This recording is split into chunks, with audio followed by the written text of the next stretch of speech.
welcome back to Unfleshed. This is episode 23, and we're bringing in today Mike Evans, and we're going to talk about a bunch of his books along with the Zombies and Chainsaws. Welcome. Thank you. How you doing? Pretty good.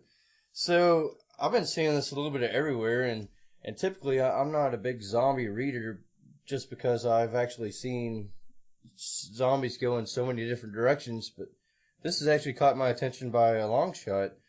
Can you tell us a little bit about it without throwing out any spoilers?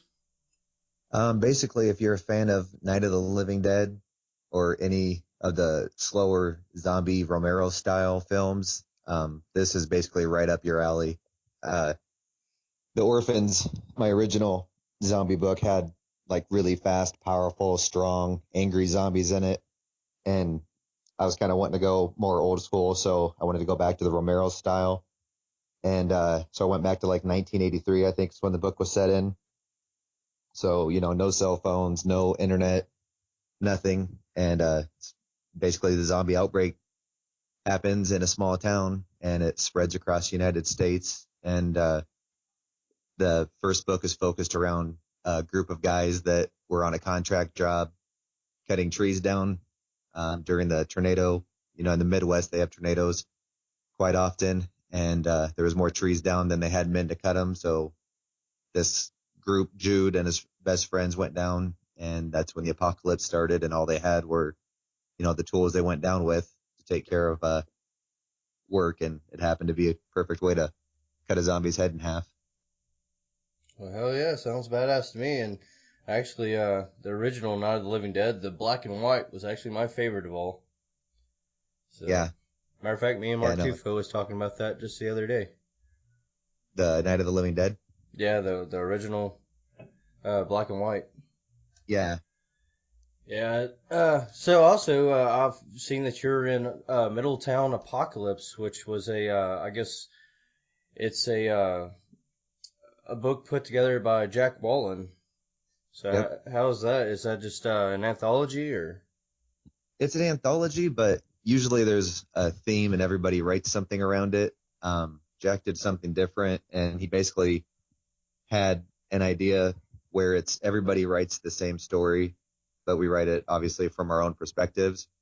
But like you had to start at point A to get to point B, and everything in between was, however you wanted to do it. So it was really interesting to know that the same characters, or some of the same characters, are going to be in my story that are in Mark's, that are in Sean Chesser's, that are in Eric Shellman. I mean, besides the fact that it was like a huge freaking lineup, I mean, it was awesome just seeing that. And then knowing that everybody is writing the same thing, it's going to be pretty interesting. So on that, are you like playing yourself as a character or? No, I left myself out of here. Basically, there's one student who works in a lab, and that's kind of, he's responsible for the outbreak, and then everybody kind of has their own way of how they did it. So, and then I want to say it's going to be out in October, um, is the last that I've seen on it. Awesome. So Man, I kind of did a book like that, except I mean we were playing ourselves into it, and that was that Devil Station that I did with, it was me and four other authors, and it turned out pretty awesome. Uh, not zombies, but it still was a pretty cool approach to it, and it was the first time I'd ever done that, so I'm kind of eager to see what this is going to turn out like. yeah, it's interesting. I'm hoping that there's talk that we might do more than one. So that would be kind of awesome if we got to do that. Oh So, yeah. How long have you been writing? I started writing when I was in my early 20s. I tried doing my first book, and it didn't work. I was too young and kind of not really focused enough. So then I kind of benched it. I did a few other hobbies for, I don't know, a decade, and started back up when I was probably 31 and wrote my first book. And so I guess 4 years I've been writing seriously. But once I got through the first book is buried, I kind of figured out what I needed to do to be a successful writer, as far as being able to get stories knocked out and storylining. And the last year I've just been pounding out words. So, Yeah, I've and seen where books for you that matter. I've seen many times where you saying you're writing like 20 or 30,000 words in a day or something. I wish maybe a week, but yeah, I get some pretty decent word counts usually. So, do you do full-time writing, or do I guess you have a personal job as well, or? Yeah, I still do the personal job. I usually do all my writing either in the mornings or at night. I have two small kids and a wife and two dogs, so I try not to take anybody else's Yeah, one of them time had a away. birthday today, isn't it? Yep, my daughter, she turned 7 today Awesome. somehow. So yeah, Well, so I was well, I've got 5 kids, and I tell you what, it doesn't get any easier. They, yeah I keep telling mine I'm gonna have to stuff them in the freezer and something, kind of freeze them in time or something. yeah they grow pretty quick. She's working on a notebook right now that explains all the different books that I put out. It's pretty interesting to see a 7-year-old's perspective on Gabriel. So Yeah. looks like a monster coming out of a closet, not a guy in a suit, walking around with a gun under in his shoulder holster. So Yeah, I recently, well, because I also did a kids thriller, just because my kids can't really read, anything that I write because mine's pretty elaborate, and yeah, so I started a kid thriller series that's, I don't know, kind of almost like a Goosebumps, I guess, and so I've actually brought my son in with that because he actually started writing, and anyway, so here lately I'm already on book 3 of it, but he's been helping me out on that. And he's actually got some pretty good ideas, but that was definitely one book that he's just really been diehard about. So that's cool. Yeah, we did the bite size offerings. I think it came out earlier last month, and it's all for kids. There was another anthology that we did for it was for charity, but it's like the first thing I think I've ever written that he's actually allowed to read. yeah, So yeah, and yeah, I seen that getting pushed around Facebook, but I hadn't really got a chance to check into it. So I gotta ask, uh, you and Sean Phelps. Sean Phelps likes tagging you in absolutely everything. How did that come about? I he doesn't know how to check his messages on his phone. I swear, like when I send him a message through the instant messenger and he never sees it. So I started tagging him saying, "Hey, anybody know where Sean is?" Knowing the only way that he would see that is if I tagged him. So once I started doing that, he came back like 10 full and had like 500 people be tagging me a night. So we kind of got out of the habit of it. But yeah, for there for a while, it was a tag fest, and it was pretty entertaining some nights. So Yeah, I gotta be part of some of that. So yeah, but yeah, me and Sean are pretty good buddies. He's been in quite a few of my books. So as yeah, far as putting short stories in the back, he had a part in, what was it, Gabriel? uh, Gabriel one, he's got a short story Molly in the back of that, and then he wrote the sequel to it and put it in the back of my book Buried. Um, and then he's the only one that I've allowed to write in the Orphans world. He got to do Orphans 1 and 2. He wrote a short story for both of those. So, because he was telling me last year how he wanted to, get out and get published a little bit more, and he was going to focus on that this year. And we were drinking, and I was writing, and just kept shooting the shit back and forth with them. And at the end of it, I finally told him, I was like, well, I'm just going to put you in the back of my books, and that guarantees you're going to get, a little bit of publicity this year for your writing. And he thought I was kidding, and I told him, I was like, give me, 3,000 words. It's going in a book next month, and then he did. So we kind of kept that up.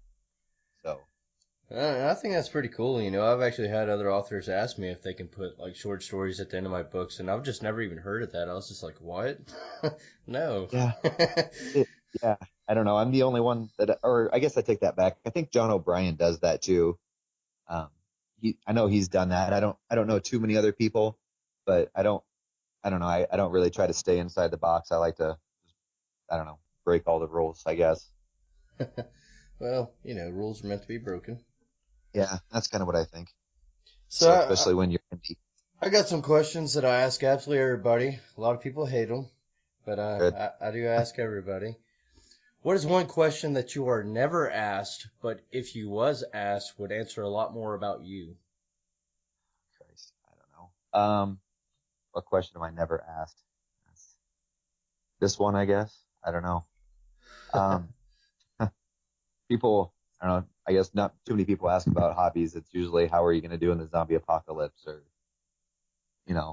what's your game plan, or it's pretty much always about zombies, or they pretty much will just ask about the zombie books. Yeah. Yeah, that's a good one. And here's the next one. What's one thing that you love about your fans, but one thing you hate about your fans as well?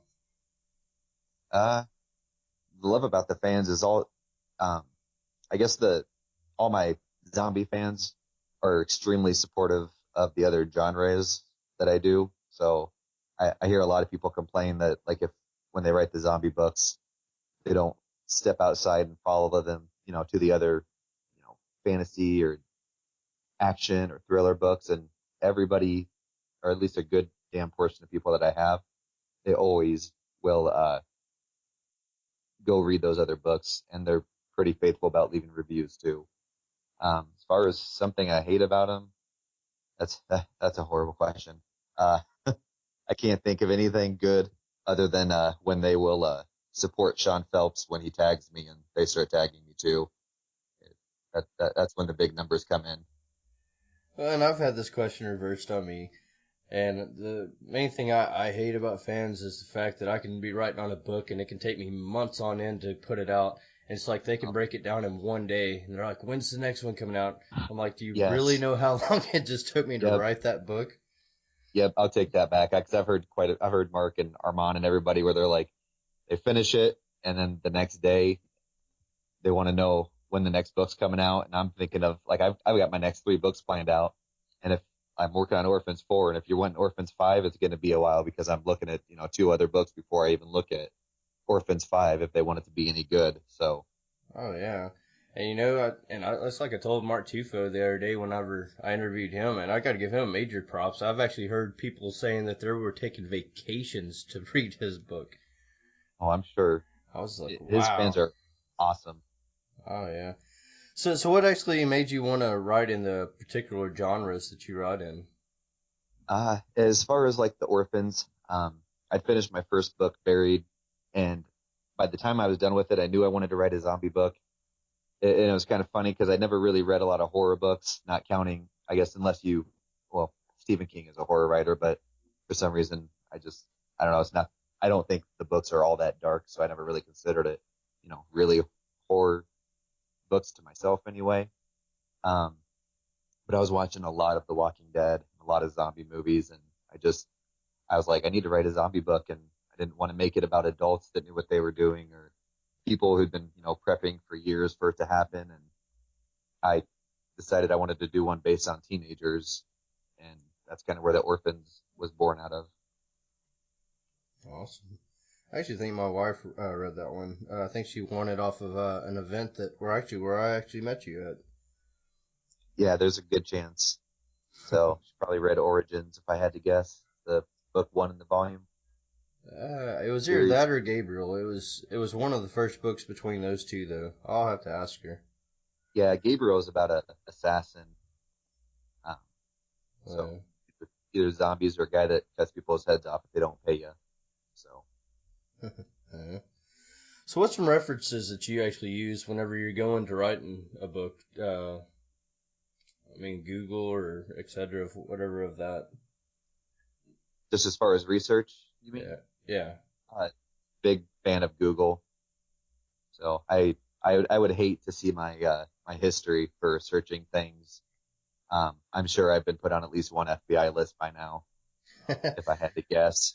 So buried for sure. 'Cause I had to look up how to cut safes open and what kind of torch would be best, and then who sold it, and then how long it would take, and just different crimes. And so yeah, that I Google, which is probably a bad thing, and just because if at some point somebody's gonna wonder what the hell I'm looking up. Yeah, I always tell everyone that. I'm sure FBI has had me on surveillance for a long time. I got on this website one time, which I actually looked up off Google, and it was like a hitman site. Uh, but I mean, hell, I wanted to understand, like, the process too there. I was writing a bunch of serial killer, books back then. And so I really wanted to know, like, the process of what people actually go through to hire a hitman. And I'm really surprised that the police never came knocked at my door from all that. So, Yeah, yeah, that's like Gabriel, the research I had to do for that. And so it's pretty interesting. yeah. So what do you think most characterizes your writing style? Ah, shoot, I don't know. Everybody always says that I have, I don't know, a interesting, different style of writing, but I I don't know what makes it special. I think it's probably just the fact that you care about the characters so much. I mean, like I've got some dark characters and I've got some, nice people that are in the books, and it doesn't really seem to matter who it is. Everybody always has, a love for the characters. That's the biggest thing with mine. Um, I guess the other thing that I always say is I always write about imperfect people in an imperfect world. Um, and I don't ever write about superheroes. It's always real people having to deal with, real life circumstances with, the exception of a zombie apocalypse. Might not be so real life yet. Yeah. And I have a question for you because I actually, uh, I started hearing about you quite a bit, and it was after the whole Gabriel and all that stuff. And there was a whole lot of books, and I want to say there were some religious books and some political books by Mike Evans, and they had their name the same way as you on the covers. Is there those yours as well?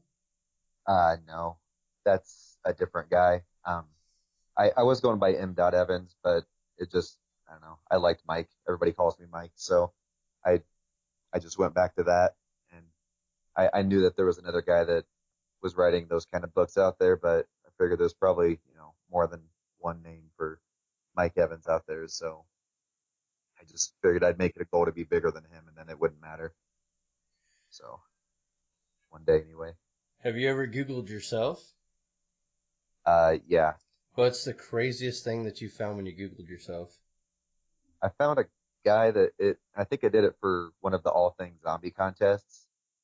It was like Google your name plus pic or like plus image or something, and it was some guy from like 1980s that was a very large man and had like a lady's afro perm and like a jean jacket with a leopard collar. It was quite vivid to remember that.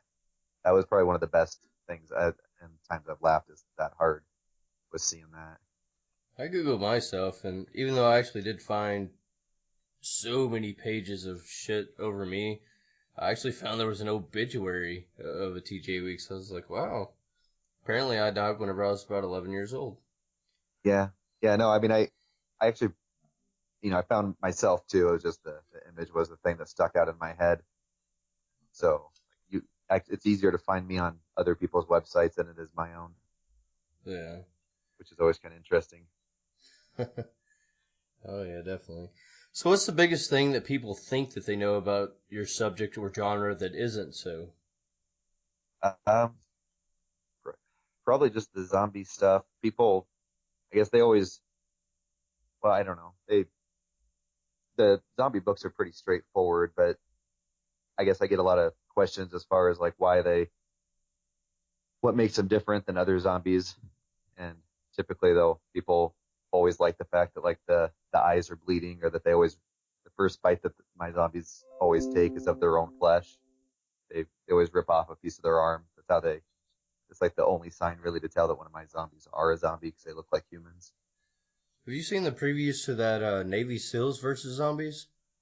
No, but I've heard Ormond Rosamilia talk about it quite a few times. Oh, that looks so badass. I might have seen a preview for it actually, but I can't say for sure that's what it is. Like the zombies in it are like superhuman, and they all have like this crazy strength. And like you see one, and they're like running in the park, and like it's a chick, and like she doesn't like fold herself over using her hands or feet to get up. It's just like she just glides up like Yeah, straight up from her feet. I was like, holy shit. Yeah, it looked pretty badass. And then there was another one that was called, I think it was Boy Scouts versus Zombies, which was more of a spoof, but it looked pretty hilarious. Me and yeah. I'll have to look up the Seals one. yeah, me and Waylon Revis was talking about it the other day, and Anyways, yeah, that's definitely something I've got to watch. It looked pretty hilarious. It had to do with zombies and strippers and all that, so I mean, it's got to be good. Yeah, I think I've seen the zombies versus strippers one as much as I could watch of it. Oh This, yeah, yeah. That I really had a hard time watching that one though. It was it was yeah, it was very it was a very low budget film. Like, yeah, I don't yeah, know. yeah. It's hard when they don't get the right budget from the companies to make them, Oh, amazing, definitely. or not go straight to DVD anyway if they're lucky. That well, and actually, I want to say that that Navy SEALs versus Zombies is going straight to DVD, and it's supposed to be coming out, I think, in October. So Is it October? I believe so. I believe that's what it said. I'll have to check into that. I think that was the one that Armand wrote the book for. Oh, really? I'm pretty sure he did. Oh, well, hell yeah! It gives me more Yeah, reason to watch it. yeah. It'd probably be a better book than a movie. He was Yeah, it involved with usually it. is. Yeah. So, what's some of your favorite authors that you feel have influenced your work? I would probably say I like Stephen King quite a bit. I like another guy named Greg Rucka. A lot of people don't know who he is. Um, yeah, he's got a series. It's done now, but it was Atticus Kodiak. It was about a hitman, and he was a personal like security guard as well, who actually became a hitman. Um, that's like one of my all-time favorites. And like Jim Butcher with the Harry Dresden Files was a pretty big one. I don't know how many books are in that series, but he's got quite a few books in there. And then I don't there's so many authors I don't even know where to start, but pretty much anything that has action in it was what I was into for quite a long time. Yeah. So What about upcoming authors in the indie world? Are there any that you is really catching your eye or anything? I know my friend Alan Gamboa seems like he's coming out with some good stuff. Uh, I guess as far as God, there's so many new authors that spring up all the time. I honestly can't even keep track of them all. I know the Dune brothers from Australia, I think they are doing pretty good stuff with their work. I think they're with Jeff Clare's All Things Zombie ATZ Publications. Um, I know when I first came out, I think like me and Owen Bailey and PM Barnes and Dave Moon and just a ton of guys all hit right at one time. Those are the ones that I remember from back when I first came out. Yeah. And I've seen Adam Gamboa quite a bit, PM Barnes and Dave Moon. Yeah, Yeah, I've been seeing them a little bit everywhere, which I talk to PM Barnes and a whole bunch of other ones, pretty often. But yeah, I've been friends with her for quite a while. she, So she's, Alan's a really nice guy too. I haven't really got a chance to talk to him, but didn't he? I believe, and I could be wrong, but isn't he the one that put out the book Scabs? No, that's Showman. Okay, yeah, He yeah, yeah. did he did Dead Island, Okay, yeah. and then he's gonna do Dead Island Dose, but I don't know what the release date is. I want to say he just finished it at like 118,000 words though, something like that. So it's gonna be a pretty beefy zombie book. Uh, Showman just did Scabs like last month or the month before, I think. yeah, it looked like it was hitting pretty good though. Yeah, yeah. He was pounding out words on that for a while. He always does the word wars on Facebook, which is kind of fun to do if you're home and have time to do your writing at that exact time. So, Yeah. So, what's some jobs that you've held that may have impacted your writing? oh, none. I I was a salesman for a while for Coca-Cola, and then I left that because I wanted to still have knees and a back by the time I was 30. So I went and did collections, which I absolutely hated. I guess I take that back. Any of the customer service jobs I've had have definitely probably increased the amount of violence that are in my books. So just because I can take out some of that, aggression. So I guess maybe the customer service stuff, but I don't know. I've always been really good about visualizing scenes and how I wanted to do them, and sometimes I mean it's even hard to get your head back out of it once you're focused on it and thinking about it. So I think it just depends on the writer, how they get in the mood when they're writing, or if, they can just step into it, or if they have to think about it for a long time. So, Yeah. Well, what's your feelings between ebooks and print books, hardback, paperback, etc.? I like doing the paperback part just as an indie because I get to, sign them and I personally send them out to my, the fans.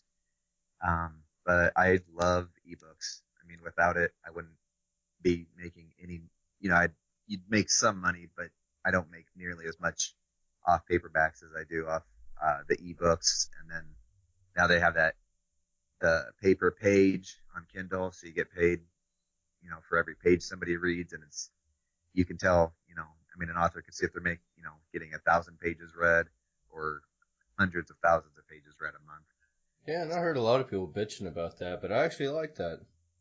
Uh, yeah, I mean, I don't know. I'm good with it. So I know some people were talking, they had 3,000 pages read. Another guy's like 100. And I mean, I don't want to say the exact number I've got, but it's greater than 1,000. So it definitely seemed like it, if you have a good fan base and, a popular series, I think you're going to come out ahead with it. And what's your take on that as far as series versus your standalone books?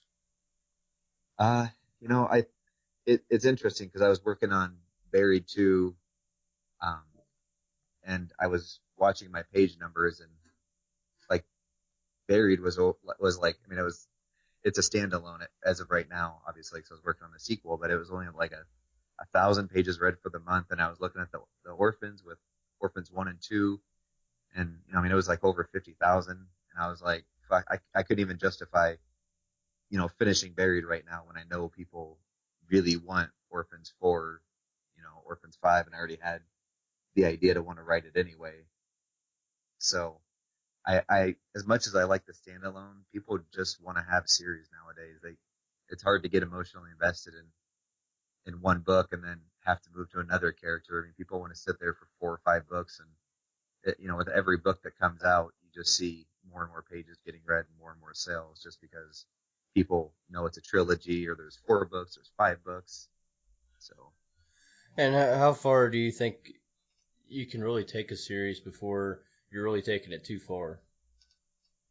I don't know. I just with like the current plan that I'm on with the Orphans, I know that I'm going to get probably to book 6 or 7, and that's just on the original storyline, of like the original outbreak in America. And then I've got some other ideas to go off, and I'll be amazed if I don't do another 3 or 4 books off of that. Um, Same characters, same world, just different circumstances, Yeah. especially as And they get that was one of the things me and Martufo was talking about because he's got his Fallout series and he's actually about to put out book 9. older. Yeah, And then plus he actually has like it's kind of like a branch off that series, which is that Lycan Fallout. And he's yeah, about to be yep, putting out book 3 on that. So I was just like, damn man, that's a lot of books for I yeah. mean Well, for a series. he's got the other one too that he's on book 5, the Indian Hills. Yeah, Indian Hill. I think he's on book 5 on that. So yeah, he's Yeah, and kicking then ass on. he's about to be doing book 3 for his Tim series. Yep, yep, they got that one too. So and then yeah, he's But got the fan base for it. I think he could write about American history and people would want to read it. I think there's a lot of irony in this Tim series too, just because he's really scared of clowns, but he's got Yeah, books about them. And yeah, actually, he's going to be in my anthology. That's my Painted Mayhem. That's actually about killer clowns. So, yeah, yeah. He used to get me. I used to give him so much shit 'cause I'd always tag him anytime I'd see a good picture of Pennywise or any creepy clown. And eventually he was like, I'll just buy you a beer if you just quit tagging me in all these damn clown pictures. So I figured I probably better not piss off Tufo. So he oh owes me yeah. a beer, but I stopped tagging him on clowns. Well, I could have got you one from Fenway Park just the other day. I saw that. I don't even watch baseball, and I'd still like to go to Fenway and have a beer and watch a game. Oh yeah. So that'd be sweet. So, what's your process as far as what you go through to get your book published? Typically, it starts off with just a general, idea for the book, and then I I know a lot of people go by their pants on writing, but I'm definitely an outliner. Um, I Uh, can't help it. yeah, I me too. Yeah, but and the thing that's funny is, it's like, I mean, I'm an outliner, but I do not keep to it. Nothing ever ends the way that I want it to, and I've usually got like, 6 outlines by the time I get done with it. Just because I keep changing it or keep tweaking it, or whatever idea I have, like in Orphans 2, I was like, well, we'll do this and this, and then it didn't work because I blew up the kid's band. So I was like, well, shit, you need to do something else now, because it was too easy. So I had to throw some fuel on the fire. But basically, as soon as I get done writing the first draft, I immediately read it again, and then I send it to an editor, get it back, and then when it's at the editor, usually I'm getting a cover made for it, or typically with me, honestly, I'm getting it done before, just because I love the book cover process. I love book covers, so I'm always excited to get those made. Um, Who I guess does with your the covers? orphans, what's that? Who does your covers? I had some of the one of the Gabriel ones was done by David Michaelis. I think his page is like Universal Book Designs or Universal Book Covers, but he does a good job. Christian at Covers by Christian, he's been doing fucking everyone's covers lately. He did the Orphans, he did Gabriel 2, uh, and he did the Zombies and Chainsaws, the green cover, and everybody's been all about that cover. Um, and I don't know if you've seen the cover for The Rising. That book's not going to be out till like February, but like I said, I like to be ahead of it. So Angry Chair Designs did that one, and it's a pretty sweet one. It's really bloody, kind of gory. It's a vampire, face on the front of it basically, but it's all white, so which is Yeah, I kind of haven't. different for the horror genre. Yeah, I haven't caught that one yet. I might have Yeah, to get with you offline and talk to you on that more, because yeah, I was having Dean Samad that was doing mine, which had actually done work for Stephen King and Clive Barker and a yeah, bunch of them, but yeah. he just threw in the towel. He did. Yeah, which He's really not doing covers anymore. no. He was Oh, doing his last one. He had one more for Stephen King, and he had one more for it was like a Dark wow, Carnival or something. And yeah, he's done. that sucks. Yeah, because He did good. He did my friend Dave Rubin's stuff too, and Michael Clary, a couple of my yeah, good friends. well, he did my book one and Did my book two cover for Unfleshed, and like those were sweet. he hadn't even finished the book two cover, and then I still have a whole nother a third book to go with. So I was just like, oh, Ooh, well, this sucks. yeah, yeah. I So talked to Christian or Angry Chair. I can hook you up. hell yeah. Um, but yeah. So, anyways, sorry. I after the editing, I get it back obviously, and I run it down one more time. And as soon as I get it back from the editor, that's usually when I put it on for pre-order for Amazon, and then my street team starts pushing it for me. I start doing, putting it out there, putting it on like Zombie Book of the Month Club, and letting people know about it a little bit more. And then once it goes live, I do the tedious process on Create Space that I hate, and get the paperback set up, which I've actually gotten quite a bit better at the paperback versions, just because I found one template that works really good, and now I just go in and resave it as the new book and delete it and upload it. It's usually like an hour or less. I can have it going on Create Space, which How do isn't you bad. do the pre-sales off of Amazon? You just set it up on, you go to the Kindle, like your bookshelf, Oh, you do okay. add new title, so you Yeah, fill out all that, fill out the price, and then instead of hitting publish, you go, I think it's on the first page of it, you yeah, just go to set up. I can show you offline, but there's a place on there you can go to set it up for pre-orders. yeah, yeah. It gives that. Oh, I thought you were talking about paperbacks. Oh no, I wish. Yeah, that's what So, I was saying. I was like, shit, man. I always tell everyone, hey, I'll do pre-orders, but you're gonna have to pay through PayPal. yep. Um, but then once paperback's out, then that's usually I'll start looking around for doing the audios. So I'm trying to get everything on audio as quick as possible.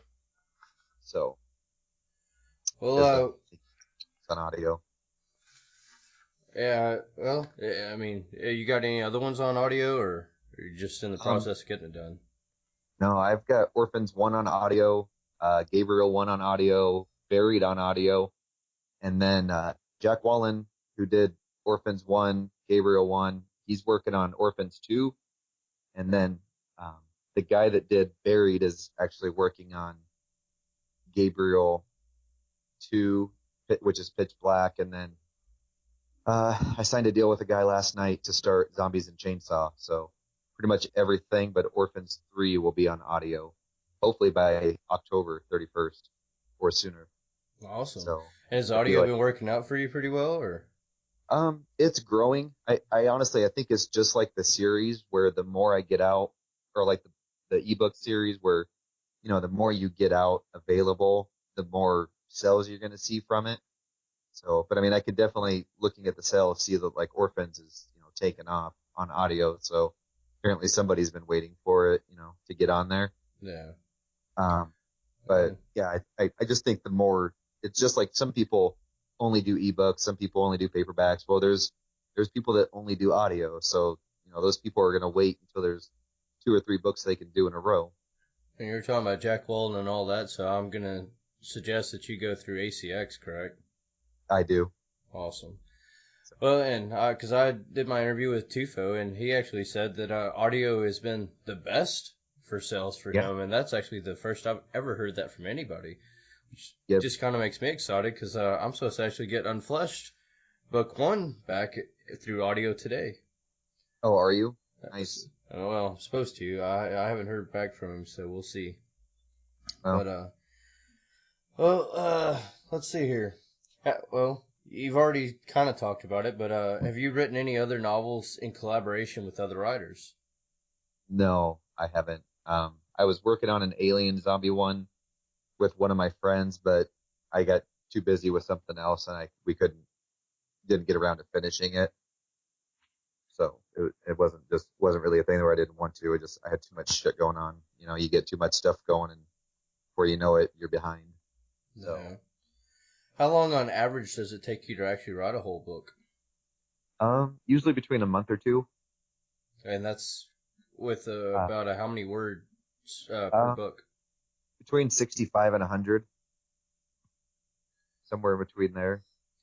Damn, you write more than I do, and I do it full time.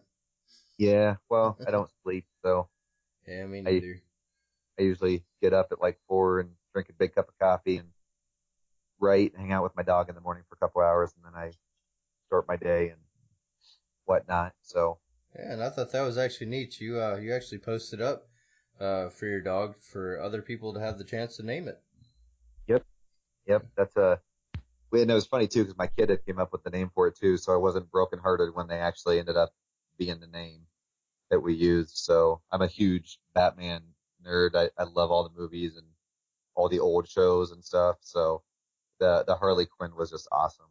So and it's funny too because we'll give the dog shit because she's a monster. We should have named her Monster because that's what we call her. 'Cause she's always getting into something because she just has so much stupid puppy left in her.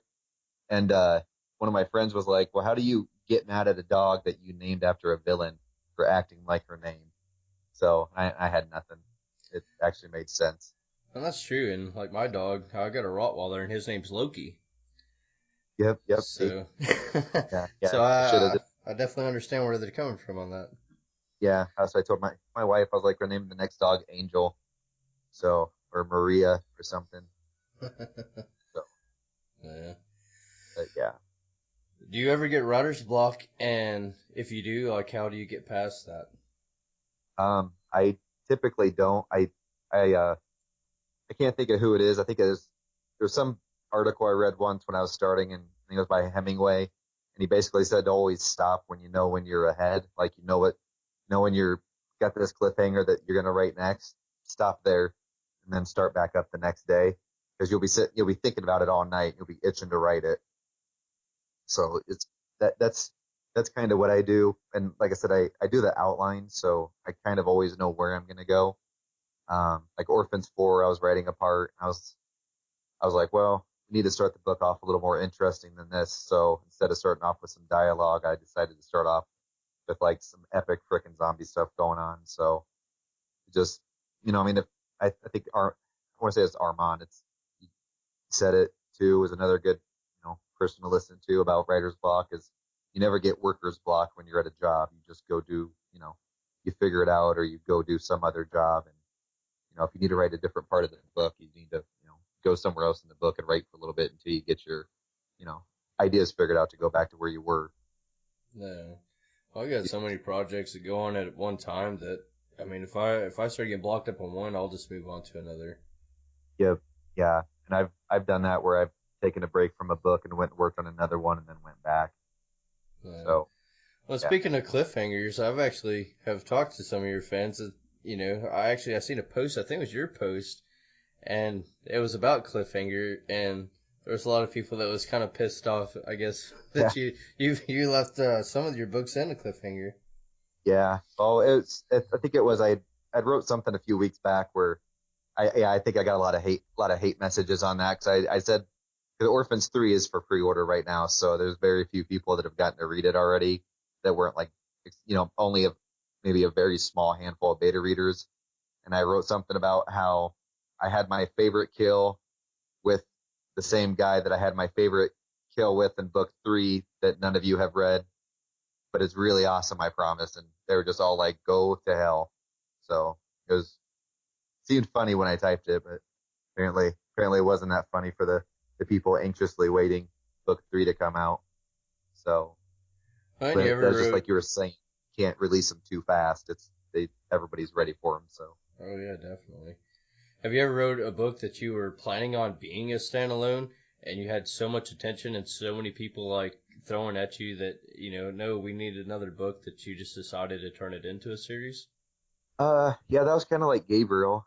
I didn't really have plans to write more than one. I actually I was writing it in between when I was back last year around this time. I was going through stuff with contracts and deciding if I wanted to be indie or not. And I had a month free where I didn't have to write anything for anyone. And my wife was supposed to get laid off, which didn't happen. And I was like, we need to get another book out, so have some, money coming in to make sure the children who like to eat very much and continue to do that, worst case scenario. So I wrote Gabriel like in a month, and then it's got pretty good reviews overall, and it just keeps selling, and it's been out almost 6 7 months and it has almost no advertising behind it except for like I do book sends every so often with it, but that's really about it. And by the time I got done with it, I was like, yeah, I'll probably have to write a sequel with this, just from the reaction of my friends. Like my friend Lisa Williams goes apeshit over that book. She loves Gabriel, so it's always Lisa, pretty comical. Lisa Williams is an awesome fan to have. Yeah, yeah, she's on my street team. She's always asking when book 3's coming out or for it, or any of the other ones really. So she's one of the ones, like I was saying, they like the horror stuff, but they'll read anything. They're just really great supporters. So it's really nice. And yeah, she's definitely been one of my bigger fans, along with Karen Ziegel and Yep. Melissa Stockholm, and I mean, yeah, there's a bunch of them, and yeah, I mean, they're great. And it's one of those things you can't even ask for better, because I mean, they're constantly throwing you out there, constantly sharing you, changing their cover to your Yep. books. Profile pics. Yeah, it's just like wow. Like whenever I first started writing, which I started writing whenever I was 12, and my school actually put out my first book, and I quit writing for years. I was in a band. We used to tour around all the place, and anyways, I finally left the band, and I had a bunch of lyrics that I had that I didn't want to go to waste, so I just went ahead and threw in a book of poetry, I guess is what you'd say. And anyways, I didn't know nothing about nothing back then. I'd heard about blurb.com. So I went through there and I put it up, and they were trying to sell my book for $70. And I was like, oh well, Nice. hey, yeah, I sold two copies. One of them I bought myself, but yeah, it was horrible. And then I pretty much gave up on the whole aspect of writing. Period. And someone started talking to me about Lulu, and I went and checked out Lulu, and also they told me about Smashwords, and Smashwords. I mean, I hate it. I've never So done Smash Words. oh, it's horrible. I mean, you have to alter your shit so much to get it on there. It's crazy. But anyways, well, finally I heard about Create Space, and so I finally started writing again. And I heard that about the draft to digital. I don't know if you use Draft to Digital or not, but I mean that's like the best thing I have absolutely found anywhere. No, I've never actually heard of it.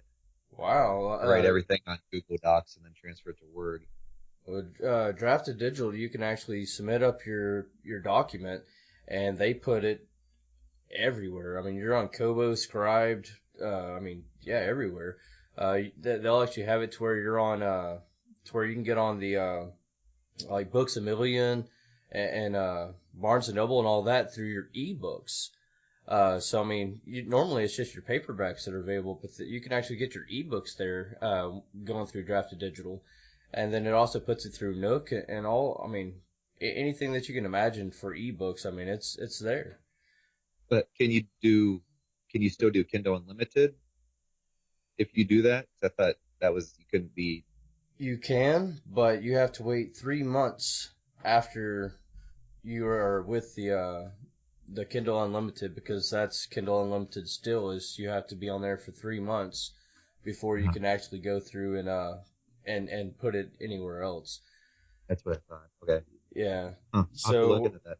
yeah. So I mean, what I most of my books is, I mean, they've definitely been on there for over the 3 months, but here lately, I mean, I've been publishing them out to Kindle, but I just haven't been doing the unlimited and then doing the Draft to Digital just because of the fact that, I mean, I can put them out everywhere. And with Draft to Digital, you can actually set your own price. And, I mean, I want to say it's like a 60-40 split. So, I mean, you get 60% and, you know, they do all the work. I mean, they're the ones that put it out to everything. So it's a pretty neat deal, and I try to tell everyone about it just because the fact that that's the best thing I've found to help me out so far. Yeah, I'll have to look into that. And whenever you look it up, it's Draft, and then it's the number 2, and then Digital. Okay. But you can Google it or whatever. However, we're about out of time, but I'd really like for you to tell everyone where they can find you. Yeah, honestly, Facebook. Just go look up Mike Evans. I'm pretty much on there all the time, or around. If you want to follow me on Twitter, it's just my name, Mike, and then another E, 1123, and feel free to follow me. Do you have an Amazon page? Yeah, you could. I have a Mike Evans Amazon author page. You can find me, and just look for the bald guy, not the other Mike Evans. You'll be all right. So, but most people just find me either on my author's page on Amazon or on Amazon or on Facebook, or a lot of the indie people just typically end up friending me. So, yeah. And then you also have an author page that's on Facebook as well. Yep. And actually, yeah, I've told a lot of people as far as that. Easily, if people ask me about you, then that's the link that I actually give them. Yeah, that's perfect. Yeah, I mean, it at least shows the support by number whenever they're on there versus just being on your friends list. So that's like me. I've been trying to direct all my traffic to there because, yeah, it's more business oriented, I guess you'd say. Yeah, I try not to spam my page a whole bunch with buy my book. It's pretty much just my regular page is just my like. So people just they want to be my friend. That's what they're gonna see. Yeah. So. Well, this episode is going to go live on Saturday. And anyways, I mean, yeah, for everybody that's listening, he's actually got a thunderclap going on for the Zombies and Chainsaws, so go support it. Yes, please do. And thank you for coming on the show and taking the time with us. Yeah, thanks for having me on, TJ. No problem. Talk to you later. Right, thanks. Bye. All right, bye-bye. You to the ground, burn you to the ground, burn you to the ground, burn you to the ground, burn you to the ground, burn you to the ground, burn you